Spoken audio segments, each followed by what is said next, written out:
진짜. 엄마, 제발 좀 가요. 경비실 부르기 전에 빨리 가시라고요. 제 아들놈이 현관문을 쾅 닫기 직전에 뱉은 말입니다. 닫힌 문 너머로 며느리의 비웃는 소리가 들리더군요. 어머 여보, 소금 뿌려야 하는 거 아니야? 냄새가 안 빠져. 제 발밑에는 시장에서 콩나물 살 때 받은 검은 비닐봉지가 뒹굴고 있었습니다. 아들놈이 더럽다며 구둣발로 걷어찬 그 봉지 말입니다. 그런데 어쩌죠? 그 꼬질꼬질한 봉지 안에는 콩나물이 아니라 대한민국에서 땅값이 제일 비싸다는 성수동 100억짜리 랜드마크 빌딩의 등기 권리증이 들어있었거든요. 만약 아들이 봉지 안을 한 번이라도 열어봤다면 제 발등에 입을 맞추며 춤을 췄을 겁니다. 하지만 놈은 100억을 제 발로 걷어찼고 그 순간 제 유산 상속 계획은 피해 복수국으로 바뀌었습니다. 자식 이기는 부모 없다고요? 천만에요.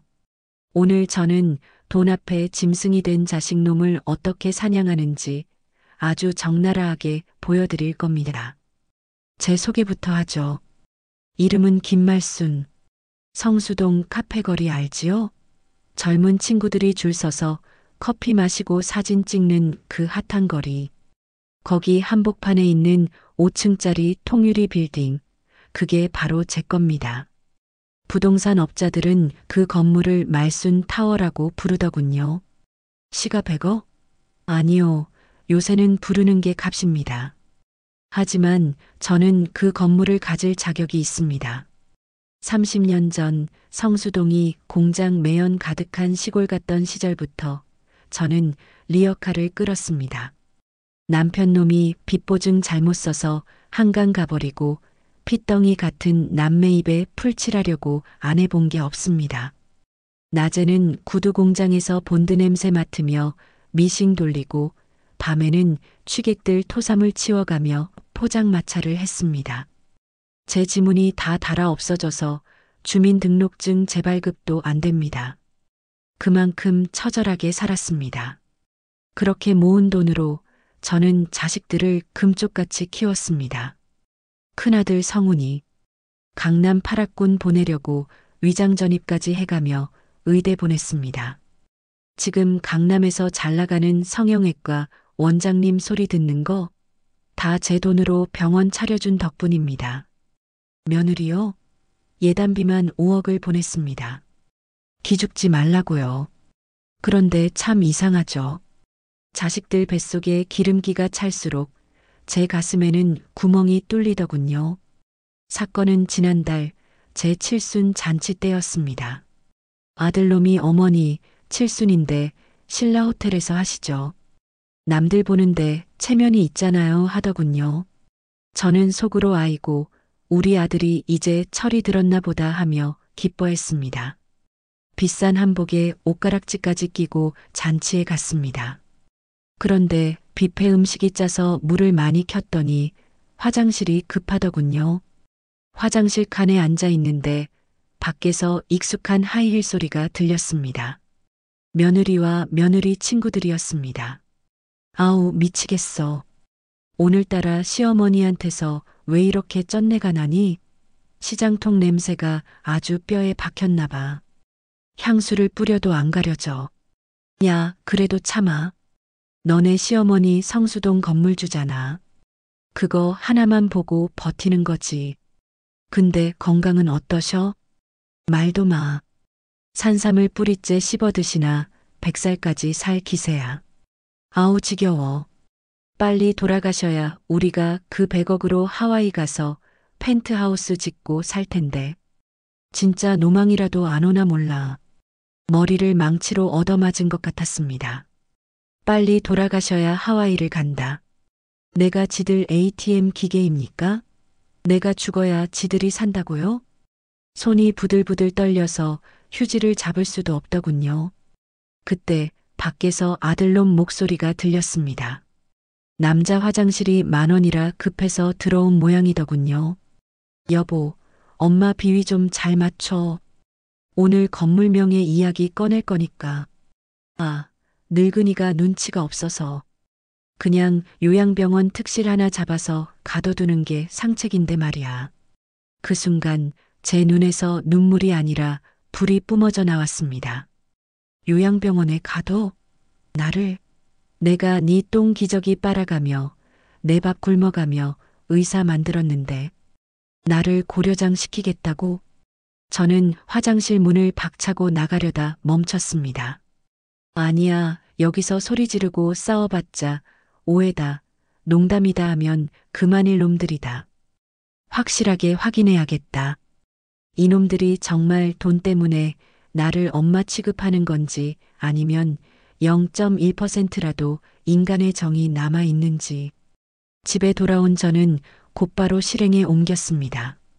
먼저 평소 거래하던 부동산 사장을 불렀습니다.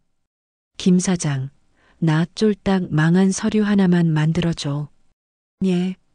회장님, 그게 무슨 말씀이세요? 사기를 당해서 성수동 건물이고 뭐고 다 경매 넘어가고 빚만 50억 남았다는 가짜 서류 말이야. 아주 그럴듯하게. 그리고 장롱 깊숙이 처박아둔 30년 전 입던 다 늘어난 몸빼 바지와 검은 비닐봉지를 꺼냈습니다. 성수동 건물 등기 권리증을 그 검은 봉지에 쑤셔넣고 겉에는 먹다 남은 빵 껍질 같은 걸로 위장했습니다. 100억짜리 보물을 쓰레기처럼 보이게 만든 거죠. 저는 거울을 보며 마지막으로 다짐했습니다. 성훈아, 이게 내 인생 마지막 기회다. 만약 이번에도 내가 나를 버린다면 나는 그 100억으로 너를 무너뜨리는 칼을 살 것이다. 비바람이 몰아치던 그날 밤 저는 일부러 우산도 쓰지 않고 비를 쫄딱 맞으며 아들 집으로 향했습니다. 초인종을 누르는 제 손끝은 얼음장처럼 차가웠지만 가슴속은 활활 타오르고 있었죠. 하지만 여러분, 제 예상은 보기 좋게 빗나갔습니다. 저는 아들놈이 적어도 엄마 무슨 일이야? 하며 문은 열어줄 줄 알았습니다. 그런데 인터폰 화면에 제 몰골이 비치자마자 들려온 첫 마디는 걱정이 아니라 경멸이었습니다. 비에 젖은 생쥐꼴로 아들네 집 초인종을 눌렀습니다. 강남 최고급 아파트라 그런지 초인종 소리도 참 맑고 고상하더군요. 잠시 후 인터폰 화면이 켜지고 며느리 얼굴이 나타났습니다. 그런데 제 몰골을 보자마자 미간을 확 찌푸리더군요. 누구? 어머님? 이 밤중에 연락도 없이 무슨 일이세요? 꼴이 왜 그러세요? 애미야. 문 좀 열어다오. 내가 지금 갈 데가 없다. 철컥 마이너스 소리와 함께 문이 열렸습니다. 하지만 활짝 열린 게 아니었습니다. 안전고리를 걸어놓은 채 딱 손바닥만큼만 열리더군요. 그 틈 사이로 따뜻한 온기와 맛있는 스테이크 냄새가 훅 끼쳐오는데 저는 그 문틈을 잡고 사시나무 떨듯 떨며 거짓말을 시작했습니다. 성훈아, 나 망했다. 사기꾼한테 속아서 건물이고 집이고 다 넘어갔어. 당장 오늘 밤 잘 곳도 없구나. 거실 안쪽에서 무언가 깨지는 소리가 났습니다. 그리고 1초 뒤 아들놈이 도깨비 같은 얼굴로 튀어나왔습니다. 평소에 어머니 사랑합니다 하던 그 젠틀한 의사 선생님은 온데간데 없더군요. 뭐라고요? 망해? 아니, 그 건물이 얼마짜린데 관리를 그따위로 해. 도장 아무데나 찍어줬어? 아, 진짜 노망났나 봐. 아들놈은 문을 열어줄 생각은 안 하고 문틈으로 제 멱살을 잡을 듯이 소리를 질렀습니다. 그때 뒤에서 며느리가 코를 막으며 끼어들더군요. 여보, 일단 문 닫아. 빚쟁이들 쫓아오면 어떡해? 우리 애들 학원 갔다 올 시간이야. 애들 보면 충격받는다고. 엄마 들었지? 빨리 가. 여기 있으면 우리까지 피해봐. 기가 막혀서 말이 안 나오더군요. 엄마 밥은 먹었어? 가 먼저여야 하는 거 아닙니까? 들어와서 씻어가 먼저여야 하잖아요. 저는 문틈을 붙잡고 마지막으로 애원했습니다. 성훈아, 내가 배가 너무 고파서 그래. 밥 한 술만 다오. 그리고 오늘 하루만 재워주라. 내가 내일 날 박는 대로 나갈게. 응? 그러자 아들이 한숨을 푹 쉬더니 지갑을 꺼내더군요. 그리고 5만 원짜리 2장을 꺼내 구겨서 문틈으로 휙 던졌습니다. 지폐가 빗물 고인 복도 바닥에 힘없이 떨어졌습니다. 마치 먹다 남은 쓰레기처럼요. 아, 진짜 거지 다 됐네. 이거 가지고 찜질방을 가든 여관을 가든 알아서 해요. 그리고 당분간 연락하지 마. 나 병원 확장하느라 바쁘니까. 그때였습니다. 아들이 문을 쾅 닫으려다가 제 발치에 놓인 검은 비닐봉지를 발로 툭 찼습니다. 그 안에 100억짜리 건물 문서가 들어있는 줄은 꿈에도 모르고 말이죠. 이건 또 뭐야? 쓰레기 좀 달고 다니지 마요. 냄새나서 아파트감 떨어져. 봉지가 복도 끝으로 대구르르 굴러갔습니다. 그 순간 제 가슴 속에서 무언가가 툭 하고 끊어지더군요. 그건 자식에 대한 마지막 미련이었습니다. 문이 닫히고 도어락 잠기는 소리가 들렸습니다. 그 차가운 기계음이 제게는 사형 선고처럼 들렸습니다. 너는 이제 자식 없는 고아다. 라고 말해주는 것 같았으니까요. 저는 바닥에 떨어진 5만 원짜리 2장을 줍지 않았습니다. 대신 굴러간 검은 비닐봉지를 주워 품에 안았습니다. 빗물에 젖은 봉지 안에서 등기 권리증이 바스락거리더군요. 마치 주인님, 저놈은 자격 없습니다. 잘하셨습니다. 하고 위로해 주는 것 같았습니다. 엘리베이터를 타고 내려오는데 거울 속에 비친 제 모습이 정말 귀신 같더군요. 머리는 산발이고 눈 화장은 번져서 검은 눈물을 흘리는 것 같고, 하지만 저는 울지 않았습니다. 눈물도 아까웠으니까요. 이제 남은 건 딱 하나. 막내딸 지영이입니다. 하지만 발걸음이 떨어지질 않았습니다. 오빠도 저 모양인데 지영이라고 다를까? 걔도 먹고 살기 힘든데 짐 덩어리 엄마가 찾아오면 문전박대하지 않을까? 두려웠습니다. 만약 지영이마저 저를 버린다면 저는 정말 이 세상에 혼자가 되는 거니까요. 차라리 확인하지 말고 그냥 돌아갈까 수십 번을 망설였습니다. 하지만 저는 확인해야 했습니다. 이 100억이라는 괴물이 내 가족을 어디까지 망가뜨렸는지, 아니면 아직 희망이라는 게 남아있는지 말이죠. 택시를 잡아 타고 막내딸이 사는 강북의 낡은 빌라촌으로 향했습니다. 그리고 떨리는 손으로 초인종을 눌렀습니다. 그런데 말입니다. 초인종을 누르자마자 안에서 들려온 소리는 제 예상을 완전히 빗나간 것이었습니다. 누구세요? 하고 경계할 줄 알았던 딸의 목소리. 하지만 문이 열리자마자 딸은 저를 보고 비명을 질렀습니다. 막내딸 지영이네 현관문이 열리자마자 딸은 비명을 질렀습니다. 엄마. 저는 그 자리에서 털썩 쓰러지고 말았습니다. 아들 집에서 당한 수모와 칠순 노인이 감당하기 힘든 추위, 그리고 긴장이 풀려서였겠지요. 희미해지는 의식 속에서 딸아이가 저를 와락 끌어안는 게 느껴지더군요. 엄마, 왜 이래? 몸이 불덩이잖아. 여보, 빨리 나와봐.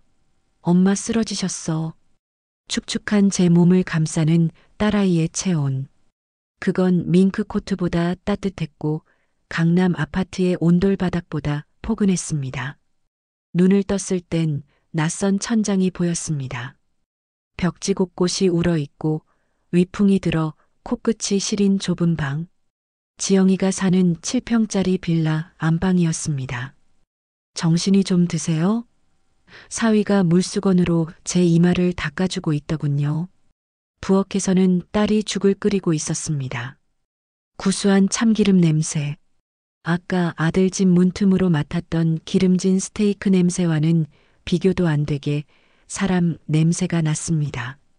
저는 몸을 일으키며 준비해둔 마지막 연기를 시작했습니다. 아니, 이번엔 연기가 아니라 진심이 섞여 나왔습니다. 지영아, 김서방, 미안하다. 내가 면목이 없다. 엄마, 무슨 일이야? 도대체 연락도 안 되고 몰골이 이게 뭐야? 나 망했다. 사기를 당해서 건물이고 뭐고 다 날렸어. 땡전 한 푼 없이 쫓겨났다. 오빠네 갔는데 문도 안 열어주더구나. 순간 딸과 사위의 눈이 마주쳤습니다. 저는 침을 꿀꺽 삼켰습니다. 이 아이들도 힘들 텐데 짐 덩어리가 왔다고 싫어하면 어쩌지?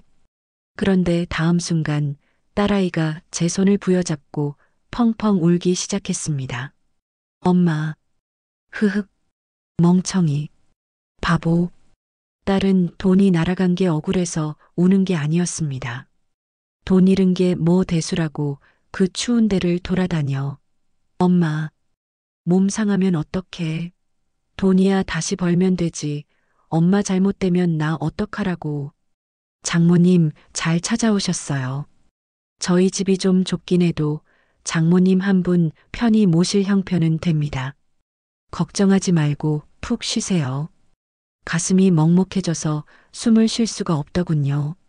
딸은 장롱에서 꼬깃꼬깃한 통장을 꺼내왔습니다. 엄마, 이거 우리가 전세 옮기려고 모은 건데 2천만 원 좀 넘어. 이거라도 급한 불 끄자. 그리고 엄마는 그냥 우리랑 살아. 오빠네 눈치 볼 거 없어. 내가 엄마 굶겨 죽이기야 하겠어?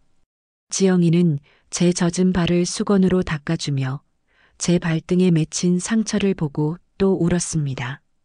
그 눈물이 제 발등에 툭툭 떨어지는데 그 뜨거운 눈물방울이 제 심장에 박혀있던 대못을 하나하나 뽑아내는 것 같았습니다.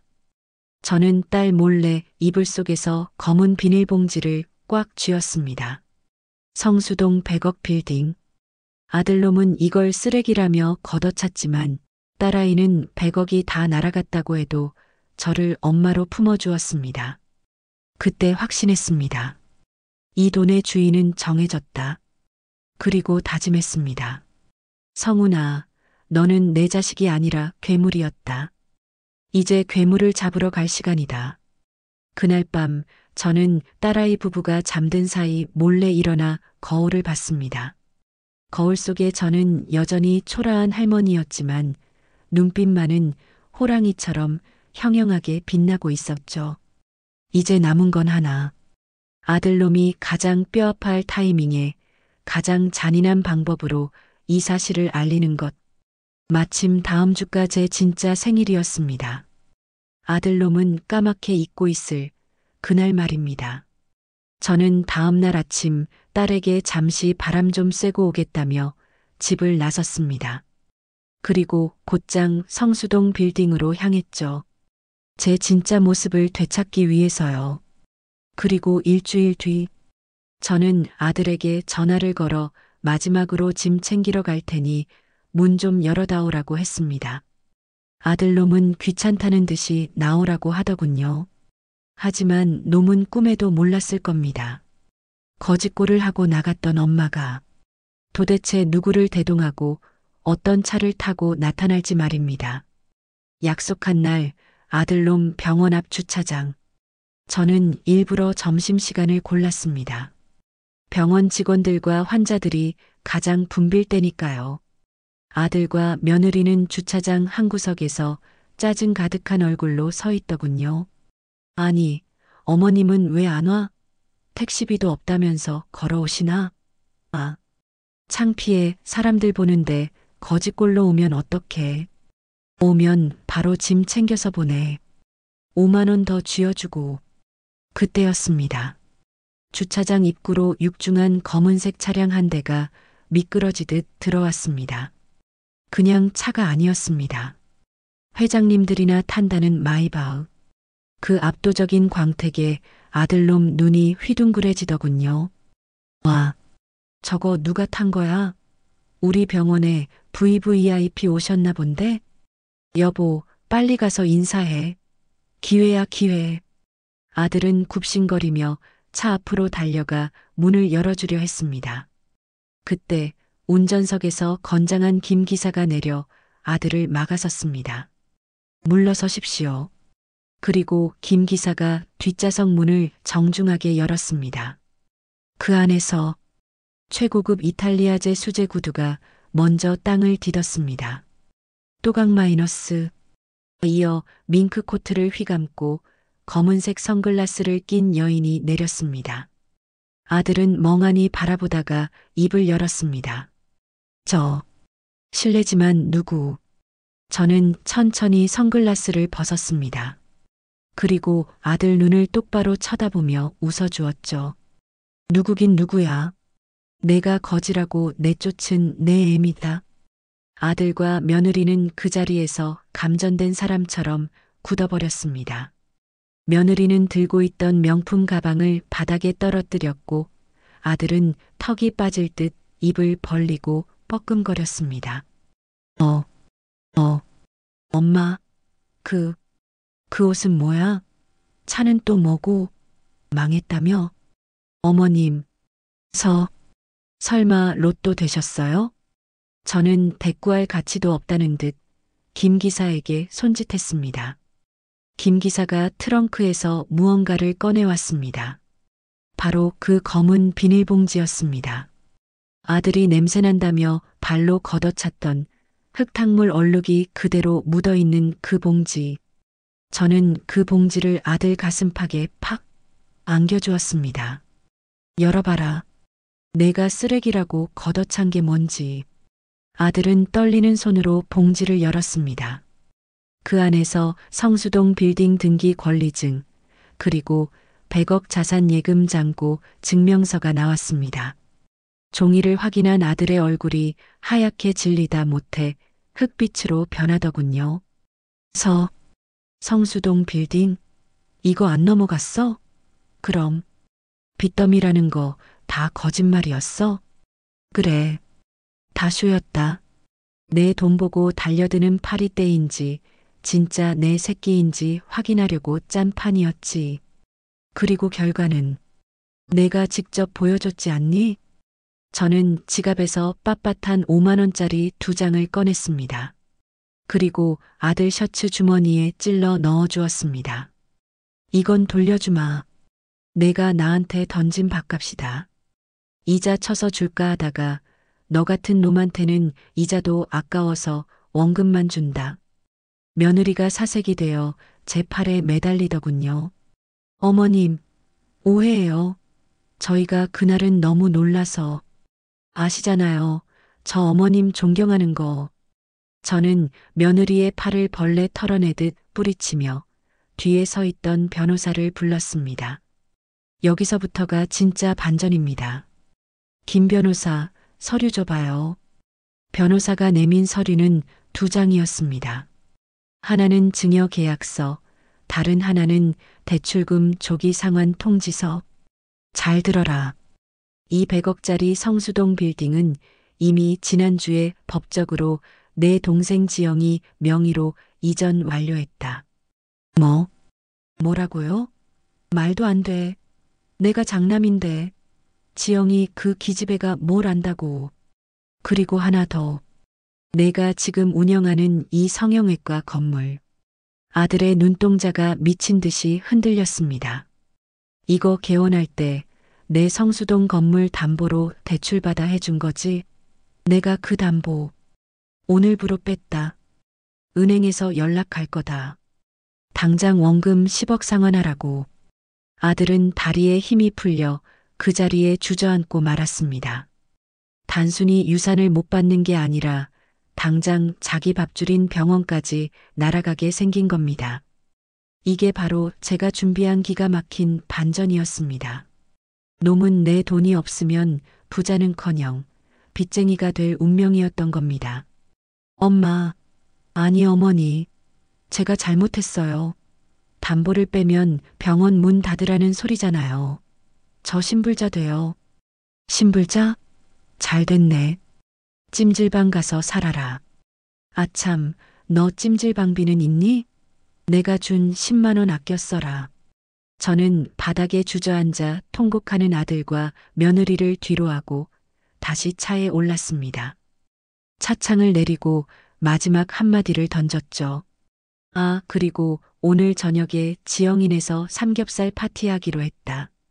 너희는 초대 안 했으니 올 생각 마라. 냄새나니까. 차창이 올라가고 백미러로 보이는 아들의 모습은 처참했습니다. 땅을 치며 우는 그 모습을 보는데 10년 묵은 체증이 확 내려가더군요. 하지만 가슴 한구석이 찡한 건 어쩔 수 없었습니다. 자식의 몰락을 제 손으로 만들어야 했던 어미의 심정. 그래도 후회는 없습니다. 썩은 살은 도려내야 새살이 돋는 법이니까요. 이렇게 저의 복수극은 끝났습니다. 하지만 이야기는 여기서 끝이 아닙니다. 100억 자산가가 된 효녀 지영이, 그리고 빈털터리가 된 장남 성훈이, 1년 뒤 이 두 사람의 운명이 어떻게 바뀌었는지 아십니까? 그 난리통을 겪은 지 벌써 1년이 지났습니다. 계절이 4번 바뀌는 동안 제 인생에도 참 많은 변화가 찾아왔지요. 궁금하시죠? 그 콧대 높던 제 큰아들 내외 어떻게 됐는지. 병원은 결국 문을 닫지는 않았습니다.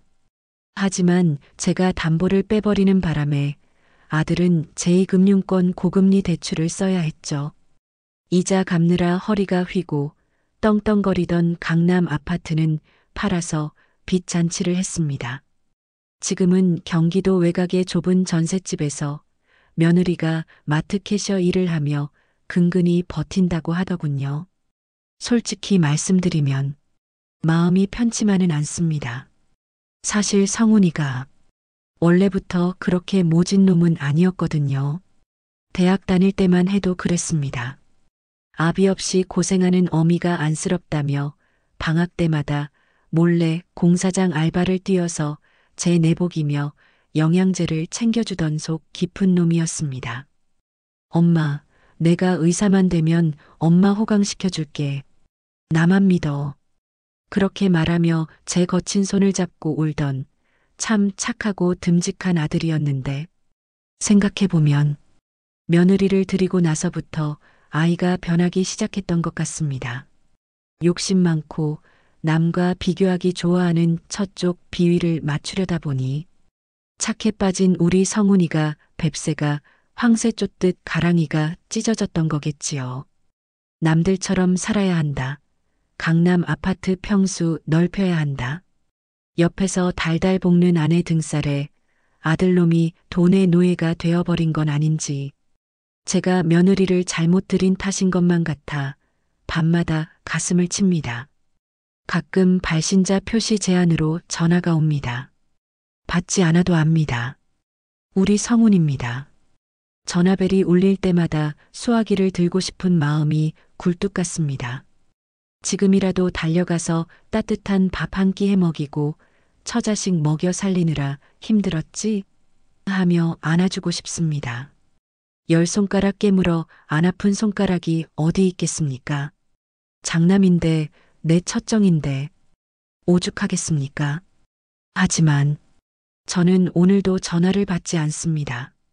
지금 제가 도와주면 그 아이는 평생 아내 치마폭에 쌓여 돈만 좇으며 살 겁니다. 스스로 바닥을 치고 헛된 욕심을 내려놓은 뒤에야 예전에 그 착했던 성훈이로 돌아올 수 있다는 걸 알기에 어미는 오늘도 피눈물을 삼키며 독해집니다. 엄마, 멍하니 무슨 생각을 그렇게 해? 자, 이거 신어봐. 우리 막내딸 지영이 성수동 100억 건물의 주인이 됐지만 이 아이는 참 한결같습니다. 달라진 게 있다면 딱 하나. 제 낡은 털신을 버리고 백화점에서 제일 비싸고 편한 신발을 사주더군요. 엄마, 이제 시장 바닥 뛰어다닐 일 없잖아. 이 좋은 신발 신고 꽃길만 걸어. 오빠 목까지 내가 더 잘할게. 그 말을 듣는데 코끝이 찡해지더군요. 저는 지금 지영이네 식구들과 함께 넓은 전원주택에서 살고 있습니다. 40억, 100억. 통장에 찍힌 그 숫자가 행복인 줄 알았습니다.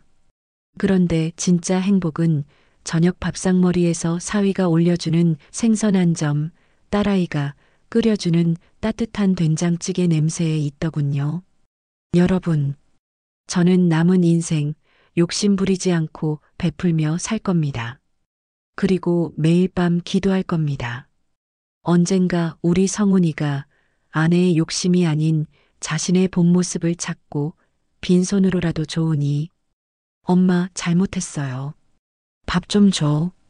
하고 환하게 웃으며 찾아오는 그날을 말입니다. 자식 농사 내 맘대로 안 된다고 너무 자책하지 마세요. 자식도 자식의 인생이 있고 우리는 우리의 인생이 있으니까요. 부디 여러분의 오늘 밤은 후회보다는 사랑으로 채워지길 바랍니다. 지금까지 아들을 기다리는 엄마이자 세상에서 제일 행복한 할머니 김말순이었습니다.